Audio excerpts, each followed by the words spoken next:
Aggressive वो कराना चाहिए या चुप्पी साधनी चाहिए, ये लाख टके का सवाल है। लेकिन चाइना एनसी, क्योंकि आप व्यावसायिक राजधानी में रहती हैं मुंबई में, ये आम आदमी के लिए सरकार ने थोड़े इंतजाम तो किए, लेकिन जो इंडस्ट्रीज पर, उद्योग पर, दिबांग, क्योंकि उनका फोन कट गया, ये सवाल मैं आपसे पूछ लूं, उद्योग जगत पर, कारोबारी जगत पर और एमएसएमई पर, मोरबी वगैरह का हमने जिक्र किया है, जितना असर हो रहा है, क्या वो ड्यू कवरेज उसे मिल रही है?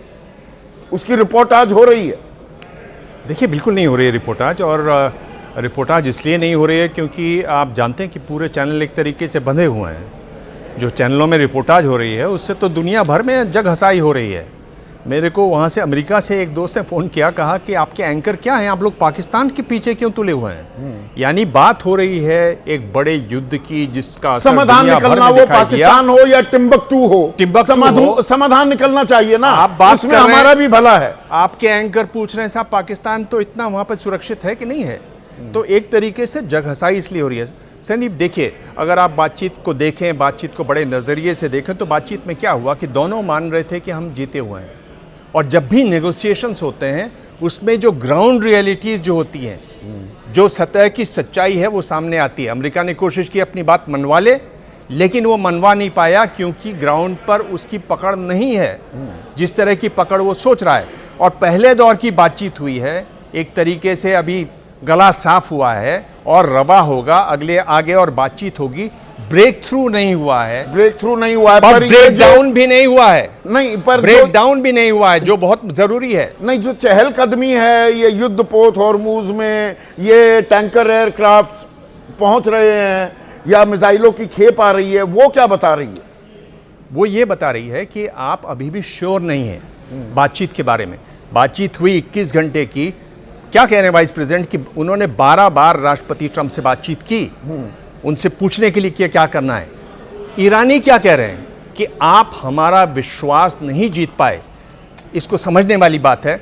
अगर बातचीत हो रही है उसमें ज़रूरी है, और शुरुआती दौर में यह ज़रूरी है कि आपसी विश्वास बने, ताकि कल अगर वो यूरेनियम में अपना संवर्धन जो उन्होंने किया हुआ है 60% तक, जिसके लिए वो तैयार हो गए थे फरवरी में कि हम इसको और कम कर देंगे, ओमान में जो बातचीत चल रही थी, अगर वो उसके लिए तैयार हों, हॉर्मुज खोलने के लिए तैयार हों, तो आप डिलीवर करेंगे कि नहीं करेंगे? उन्होंने क्या कहा ईरानियों ने, आप देखिए, अंग्रेजी के शब्द हैं परफिडियस, इविल, डिसीटफुल, विश्वासघाती, दुष्ट, धोखेबाज।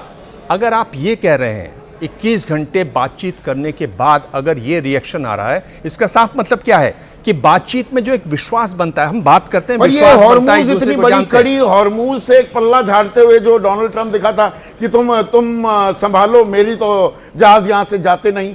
अब वहां की घेराबंदी, वहां पीट हेग्सेथ का, अमेरिकी रक्षा मंत्री का ये कहना कि भाई बातचीत के दौरान फोन आया और कहा गया कि जी हमारे युद्धपोतों पर निशाना बनाने की, हमला करने की ईरान कोशिश कर रहा है, उसको मना किया गया। आरागची ने IRGC से बात की और वहां पर जी माइंस जो बिछा दिए, अब ईरान को पता नहीं है ये हॉर्मूज केंद्र कैसे बन गया है, जिसमें अब अमेरिका भी पूरा ध्यान दे रहा है।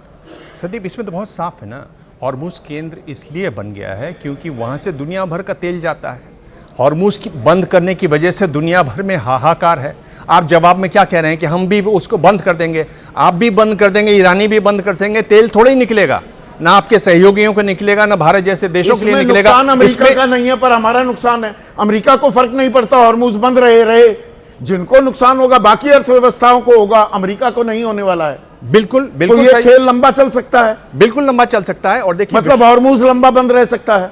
अगर इस तरह से चला तो हॉर्मुज लंबा बंद रह सकता है। लेकिन ईरान क्या कह रहा है कि हम बातचीत को दोबारा तैयार हैं। और देखिए, नहीं, मैं कहीं और ले जा रहा हूं चर्चा को। एक मिनट दिबांग, अमेरिका को फर्क नहीं पड़ता हॉर्मूज और बंद रहे, ईरान के लिए वो हथियार है, वही उनका तुरुप का इक्का है, वो उसे खुलने नहीं देंगे। अमेरिका को फर्क नहीं पड़ता, हमारा तो तेल निकल जाएगा इसमें। बिल्कुल हमारा तेल निकल जाएगा, हमारा ही नहीं देश तेल निकल जाएगा, एशिया के बहुत सारे देशों में तेल निकल जाएगा। पर मैं ये कह रहा हूं संदीप, ज्यादा बड़ी बात क्या है, विश्वास बनाने की बात है। और चूंकि आपका शो है, इसमें रिसर्च होती है, तो ये बात आनी चाहिए कि किस तरीके से ये 47 साल बाद बातचीत हो रही है। और 47 साल पहले कौन थे? एक इस्लामी रेवोल्यूशन हुआ, नासिर, शाह थे, टीटो, नहीं शाह को और शाह को किसने बिठाया था? हाँ, CIA ने और ब्रिटेन की MI6 ने बिठाया शाह को। और शाह को बिठाया तो क्या हुआ? शाह को बिठाने के बाद शाह ने जितने भी तेल के जो कारखाने थे वो इन कंपनियों को दे दिए, इन देशों की कंपनियों को दे दिए। तो ईरान में ये एक बात है नहीं, कि ये जो ताकतवर, मैं अपनी बात एक सेकंड में खत्म, हाँ। कि ये जो ताकतवर देश हैं, इन्होंने हमारी जो लोकतंत्र है उसको तेल के खेल के लिए खत्म कर दिया। ये जब तक डाउट ईरानी के मन से नहीं निकलेगा, ईरान से, तो ये बातचीत नहीं हम बंधक बन गए हैं इनकी राजनीति के, इनके मंसूबों के। आप 47 साल पहले की बात कर रहे थे, मैं दरअसल 1950 के दशक में जा रहा था, जब सुएज कैनाल को लेकर हाँ। नासिर के साथ टीटो और जवाहरलाल नेहरू खड़े हो गए थे और ये तथाकथित अमेरिकी विश्व ताकत को झुकने पर मजबूर किया था। सुएज कैनाल पर चुंगी लग गई थी, विकासशील देश जीत गए थे। मैं ये कह रहा हूं कि आप जो भी कहें, यहां जो सत्ता पक्ष है उसके समर्थक जो भी कहें, उन नेताओं में कद था, उन नेताओं नेहरू जी में वो कद कद था। आज सारे चाइना बौने, एनसी, आज सारे बौने हैं, चाइना बौनों से वो एनसी, बात नहीं हो सकती।